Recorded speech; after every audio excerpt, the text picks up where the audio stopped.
नमस्कार, बहुत बहुत स्वागत है आपका हमारे इस खास कार्यक्रम मुद्दा में। मैं हूं प्रियंका और आज हम चर्चा करेंगे प्रधानमंत्री नरेंद्र मोदी के आदर्श ग्राम योजना की। साथ ही साथ हम ये भी प्रकाश डालेंगे कि गुजरात में क्या हकीकत है किसानों की स्थिति की। और हमारे साथ खास मेहमान मौजूद हैं शक्ति सिंह गोयल जी, जो गुजरात से हैं, कांग्रेस के राष्ट्रीय प्रवक्ता हैं, वर्तमान में कच्छ जिले के अबडासा विधानसभा क्षेत्र से वो एमएलए भी हैं। सिंह साहब, आपका बहुत बहुत स्वागत है। Thank you. प्रधानमंत्री ने जो एक योजना निकाली है आदर्श ग्राम योजना, उसके तहत ये कहा गया था कि उन तमाम एमपीज को एक गांव गोद लेना होगा जिसका विकास नहीं हुआ है। लेकिन लगातार हमारे जीएसटीवी की टीम ने ये रेकी किया और ये पाया कि बीजेपी के तकरीबन 24 से 25 ऐसे एमपी है गुजरात में जिन्होंने ऐसे गांव को गोद लिया है जिसका विकास ऑलरेडी हो गया है। तो ऐसे में क्या लगता है कि एक तरफ तो आप खुद योजनाएं निकालते हैं, एक तरफ तो आपके पार्टी के खुद नेतागण इस तरह के गांव को गोद लेते हैं जिसका विकास हो गया है, तो क्या कहेंगे आप?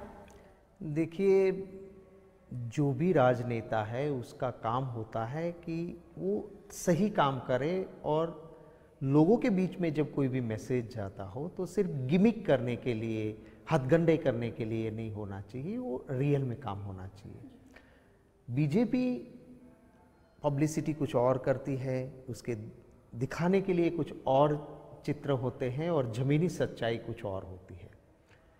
पूरे देश में चुनाव से पहले कुछ वायदे किए गए थे।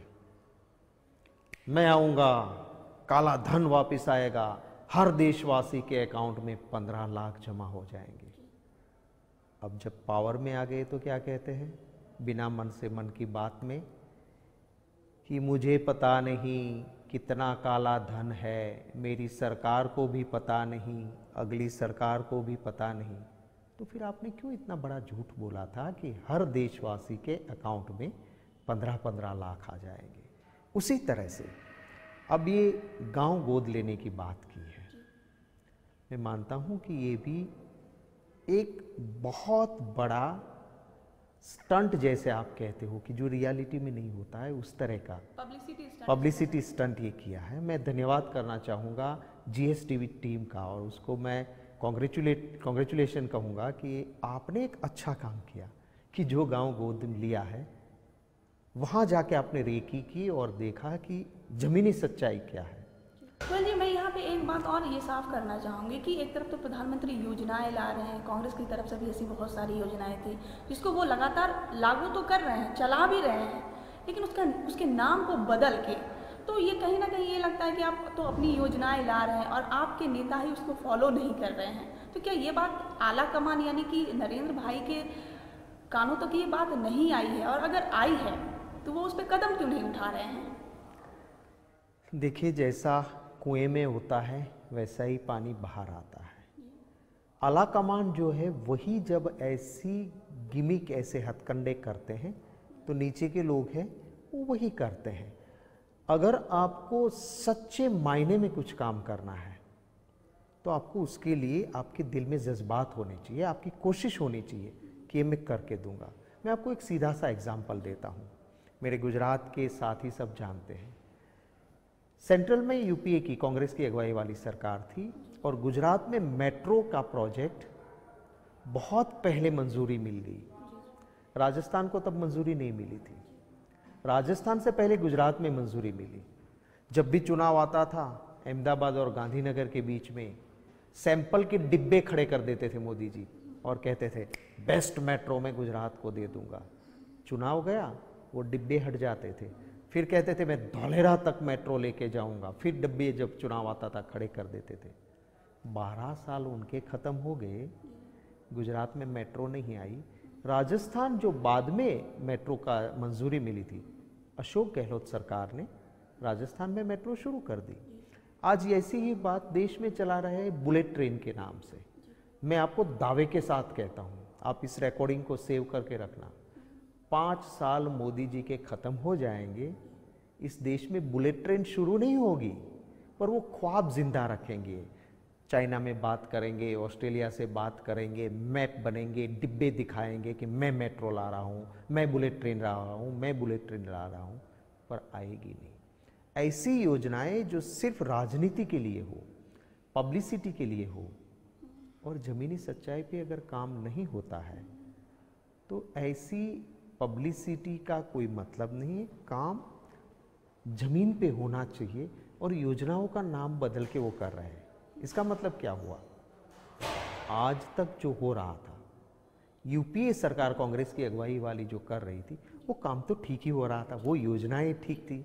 आप जिसको गाली देते थे, अब सिर्फ नाम बदल देते हो पर आपको योजना तो वही चलानी। सर मैं यहाँ पे एक आपको रोकना चाहूँगी और एक छोटा सा सवाल ये भी एक बनता है यहाँ पे कि कांग्रेस ने काम किया, लगातार आपकी सरकार केंद्र में रही, आपने काम किया, लेकिन आपने उन काम को सही तरीके से जनता तक नहीं पहुँचाया। आप ये नहीं बता पाए कि हमने अपने देश की जनता के लिए ये तमाम चीज़ें किए हैं।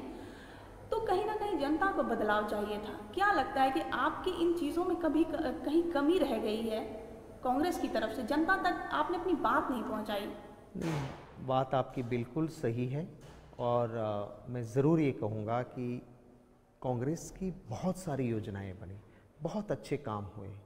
आप कहीं कॉजवे से लेके एयरपोर्ट के रनवे तक देख लो, वो जब भी जहाँ पर काम हुआ वो बढ़िया काम हुआ, पर लोगों तक जो अच्छी बातें पहुँचनी चाहिए वो पहुँचाने में कहीं ना कहीं हम कमज़ोर रहे। मैं मानता हूँ, हमने बात रखी थी सोनिया जी के पास, मनमोहन सिंह जी के पास, कुछ लोगों ने सुझाव दिया था कि नरेंद्र मोदी जी बिना काम किए बहुत सारी पब्लिसिटी करते हैं, क्यों ना हम भी 5% पैसे जो काम होता है उसका पब्लिसिटी में यूज़ करें।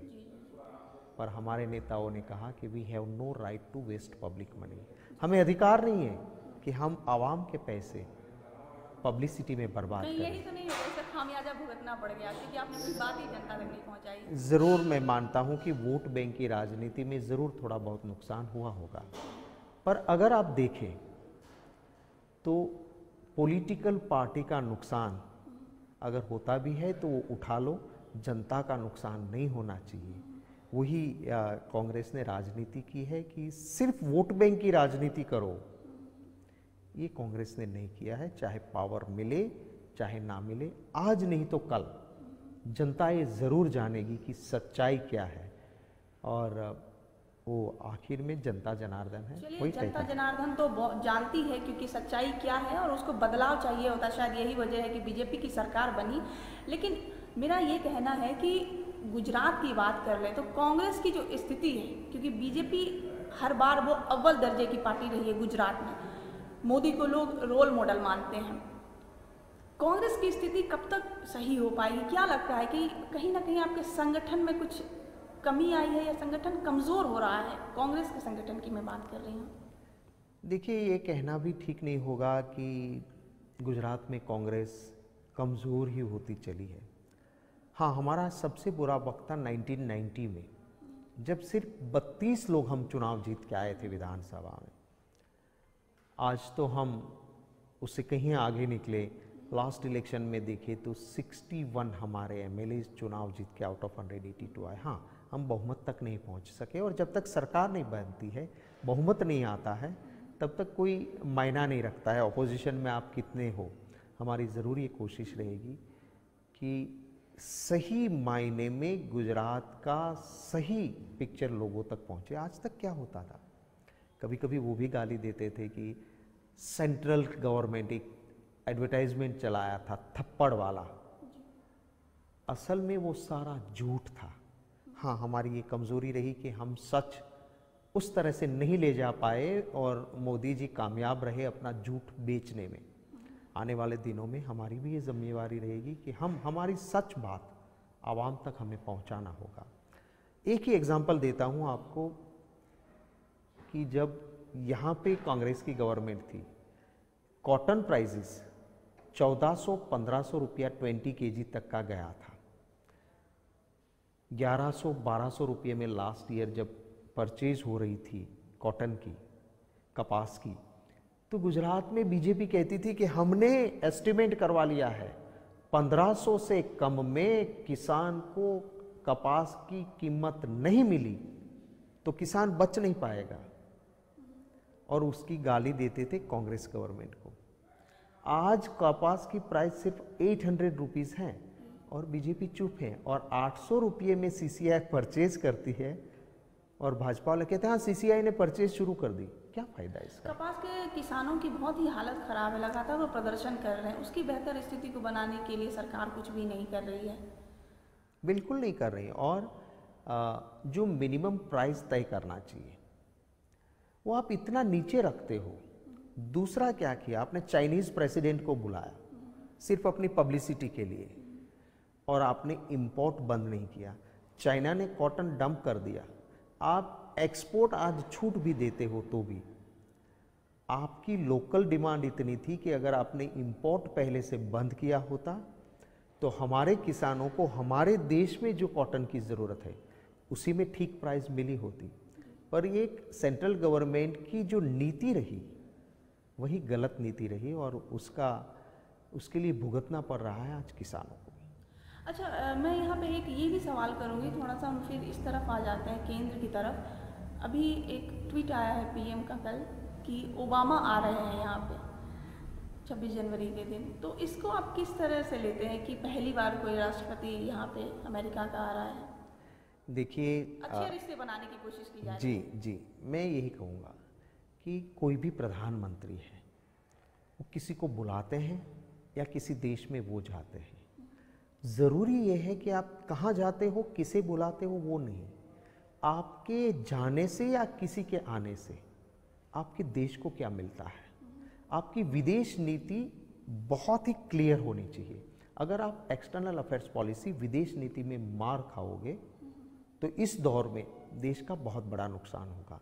आपने चाइनीज़ प्रेसिडेंट को बुलाया, गुजरात में बुलाया, आपने झूले पे झुलाया, खाना खिलाया, सब कुछ कर दिया, और उसी की मौजूदगी में, चाइनीज़ प्रेसिडेंट की मौजूदगी में जो एक मैप बना, उस मैप में हिंदुस्तान की ज़मीन चाइना के कब्ज़े में दिखाई गई। यहाँ आप चाइनीज़ प्रेसिडेंट के लिए गागा और हो जाते हो, आप उनके लिए नाचते हो, और कुछ ही घंटों में चाइनीज़ फोर्स हिंदुस्तान की सरहद के अंदर आ जाता है, तो उसको बुलाने का क्या मतलब रहा? आप पाकिस्तान के नवाज शरीफ को अपने शपथ समारोह में बुलाते हो बिना विदेश नीति को समझे हुए। नवाज शरीफ तो यहाँ आते हैं। सर, ये तो शार कंट्री जो हमारे पड़ोसी देश हैं उनसे कहीं ना कहीं एक अच्छे संबंध बनाने की नहीं, संबंध क्या बने? नवाज शरीफ को आपने बुलाया, आप कमज़ोर दिखे, आप 36 के सीने की बात करते थे। नवाज शरीफ को बुलाने के बाद जितना 25 साल में पाकिस्तान की ओर से फायरिंग नहीं हुआ था, उतना फायरिंग हमारी बॉर्डर पे हुआ, हमारे जवान मारे गए। सीज़फायर क्यों बुलाया फिर आपने? आप बुलाने से पहले आपकी विदेश नीति ठीक करते कि सीज़फायर का ठीक से पालन होगा। आपने लिया कमिटमेंट। कांग्रेस की तरफ से तो बहुत बार ये पहल की गई थी पाकिस्तान से अच्छे रिश्ते बनाने की, लेकिन फायदा नहीं हुआ ना। और इसीलिए हमने जहां जरूरत हुई बात शुरू रखी, पर हमने वो गलती नहीं की कि हमारे मनमोहन सिंह जी के शपथ समारोह में नवाज शरीफ को बुलाया जाए। हमने नहीं किया। रिश्ते जरूर रखे, रिश्ते को बेहतर बनाना हर सरकार करती है, और जाहिर सी बात है कि हम तो पहले ही कर सकते हैं, इसका नतीजा तो दूसरे तरफ से, क्योंकि और जब पाकिस्तान जैसे कंट्री, जब चाइना जैसे कंट्री, आप किसके साथ पहल कर रहे हो? आपको रिश्ते सुधारने हो तो एक हाथ से ताली नहीं बजती है, आपको सामने भी दिखाना पड़ेगा।